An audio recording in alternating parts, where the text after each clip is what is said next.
Hey Ryan, I'm out here in the blizzard. I wanted you to check it out. I'm right behind Pawpaw's house. Made another big pile of snow. And you can see the wind is blowing pretty strong out here. It's pretty really nice and warm. So it doesn't bother me a bit. I like it. So I'll give you one last look at all the trucks trying to clear out the parking lot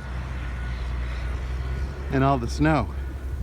I think right now it's around 10 o'clock in the morning. And right now the snow, as you can see, is up to my calf, and in a couple hours it's probably going to be bigger than my knees. So I hope you guys get a chance to have fun in the snow tomorrow.